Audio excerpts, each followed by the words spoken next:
I have been coaching black men to fix their weight and their health for the last 10 years. And the amount of times I see that motivation wave die. And I continue to try to get the point across that motivation is like marijuana. It's a high. It's great when you have a feeling, but you can't stay high. You cannot stay motivated. No one can stay motivated.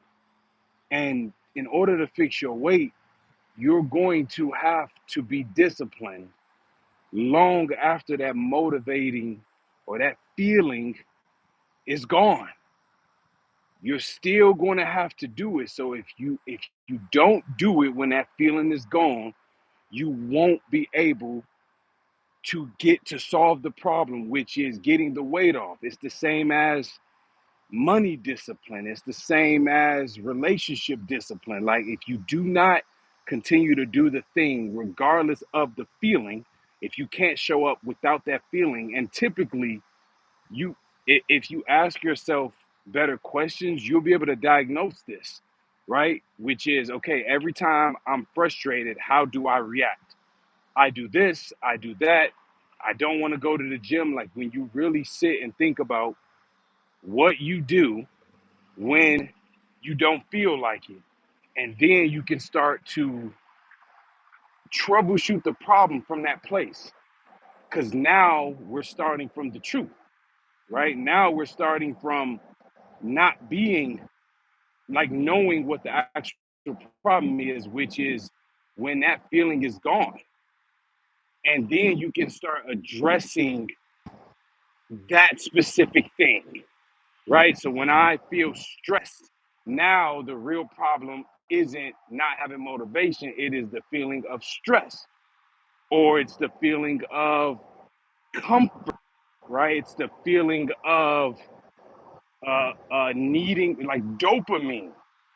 This is how I help men understand that their problems are bigger than what they think.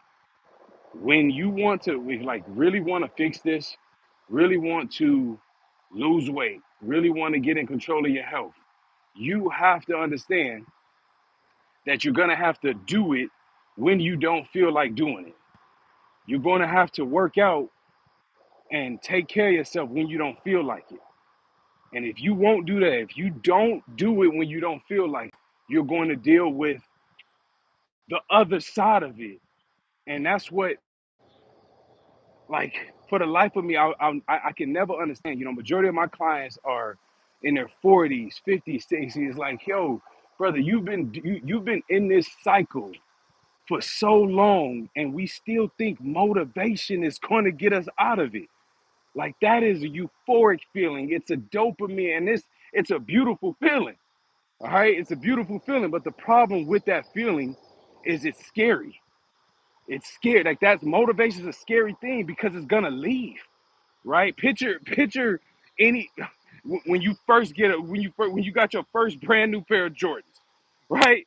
That feeling of having these Jordans, that feeling goes away very quickly.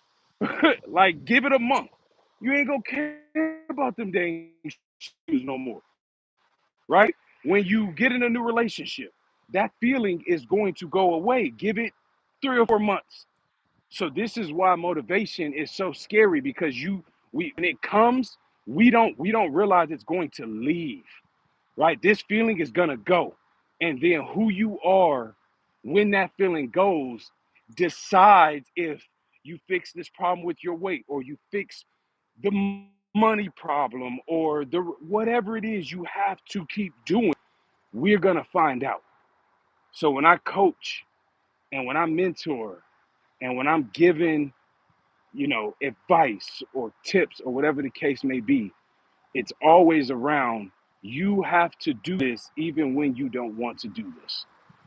You have to show even when you do not want to show up. And if you do not do that, if you don't show up anyways, then you can't have the thing you want. You're not going to be able to have it. And it takes for the life of me, it just takes people so long to understand that, right? Which is where I go in and, emotional control, emotional regulation, showing up anyways, right? I didn't even want to do this live stream today, but I said I was going to get better at going live. I said I was going to start going live on YouTube. So I'm locking in, I'm being disciplined, I'm showing up anyways, regardless of how I feel.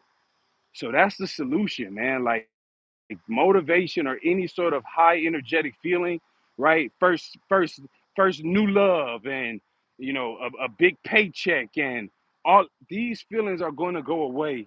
And when they do, you're going to be left with who you actually are and how you actually show up or don't show up. And that's the version that right there is what you need to work on. When that feeling, that excitement is gone, that's what you need to work on. You need to work on that person, that version, right? When you're so stressed out, that's what you need to work on. How do you handle when I'm so stressed out? Not when I feel great, because that's easy, right? When you're depressed or feeling broken, that's when you work. That's where the money is.